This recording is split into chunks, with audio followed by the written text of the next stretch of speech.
जरांगे पाटील आंदोलनावर ठाम महाराष्ट्र राज्याच्या दौऱ्यावर निघाल्यानंतर बीड जिल्ह्यामध्ये आले आणि त्यांनी सरकारला धारेवरच धरला आहे. ओबीसी प्रमाणपत्र रद्द केले तर सरकारला महागात पडेल असा इशारा त्यांनी यावेळी माध्यमांना बोलताना दिला. गोरगरीब मराठ्यांच्या नरडीचा घोट घेऊ नका, अन्यथा सरकारला हे महागात पडेल असा इशारा त्यांनी यावेळी दिला आहे. नेमक्या प्रमुख मागण्या या दौऱ्यामध्ये असतात.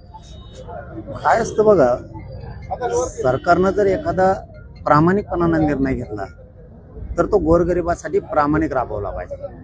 त्याच्यात पूर्वनियोजित काही षड्यंत्र करून कट नशी गेला पाहिजे. माझा समाज खूप दिवसापासून हालापेष्ट सहन करतो आणि आम्ही गोरगरिबांनी लढून, लाखो करोडो लोकांनी लढून ते आरक्षण मिळवलंय आणि सरकार देणार तुम्हीच आणि प्रमाणपत्र रद्द करायचा घाट पण तुम्हीच घालणार.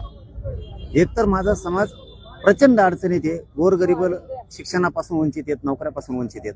माझा समाज, समाजाचे सगळे नेते सुद्धा, सामाजिक राजकीय सगळे संघटनांचे सगळे अभ्यासक, पदाधिकारी, समन्वयक, मराठा सेवक सगळे एकत्र आले आणि तुम्ही आरक्षण द्यायला सुरुवात केली आणि रद्द करायला पण तुम्ही सुरुवात केली.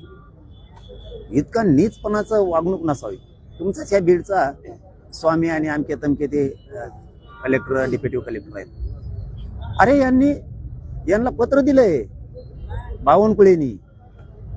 एखाद्या मराठ्यांच्या नेत्यानं, मराठ्याच्या मंत्र्यानं 60-70 वर्षाच्या काळात मला दाखवा ओबीसीचं आरक्षण रद्द करा किंवा ओबीसीच्या नोंदी रद्द करा म्हणून एखादं पत्र दिलंय. बावनकुळेंनी पत्र काढलंय नोंदी रद्द करा. हे गोरगरीब ओबीसीला तरी मान्य आहे का?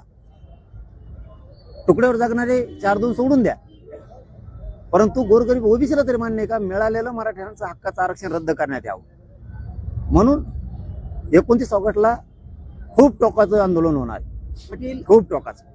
ज्या पद्धतीनं कुंडी प्रमाणपत्र रद्द झाले त्याच पद्धतीने बीड जिल्ह्यामध्ये देखील एक बडा नेता आहे जो की कुंडी प्रमाणपत्र रद्द करण्यासाठी पाठपुरावा करण्याची चर्चा आहे.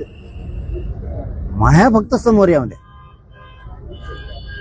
मग मी बघतो. हे बघा, मी ऐकूवर बोलत नाही, मी कधीच कोणाचं नाव घेतलं नाही.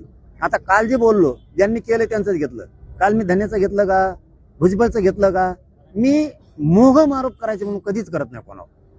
चुकल्यावर मी सोडत नाही. कालचे इतके अरे, जात पडताळणी समितीनं आदेश केलाय व्हॅलिड करा म्हणून, सकाळी रद्द होतं. शिंदे साहेबाचे मंत्री हे काम करणार.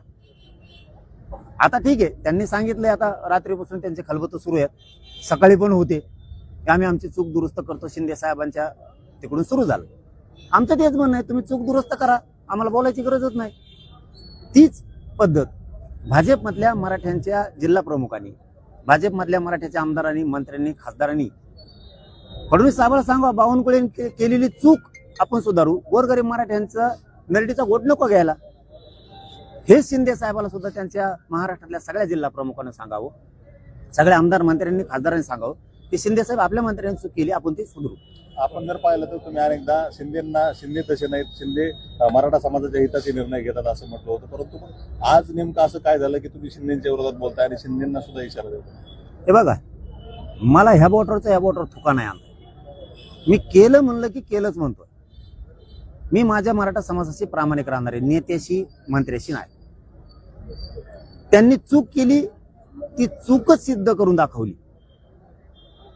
चूक केली तरी बोलत राहून देतो मराठी इकडे फाशीवर सोडून, असं माझ्याकडून नाही होऊ शकत. म्हणजे मला ज्या टोकाला जायचं असेल ती वेळ आली तरी चालत, पण मराठा समाजाचं नुकसान नाही होऊन देऊ शकत. मग जे व्हायचं असेल ते होईल आणि माझी लढायची तयारी त्यांचं कोणत्याही ताकदीने. जरांगे पाटलांनी जे आरोप केले त्यानंतर मी नार्को टेस्टला तयार आहे असं बावनकुळे. अरे, ते उलट झालं. तिथं मी म्हणलो ते आणखीन पुढे गेल्यावर वाक्य येते.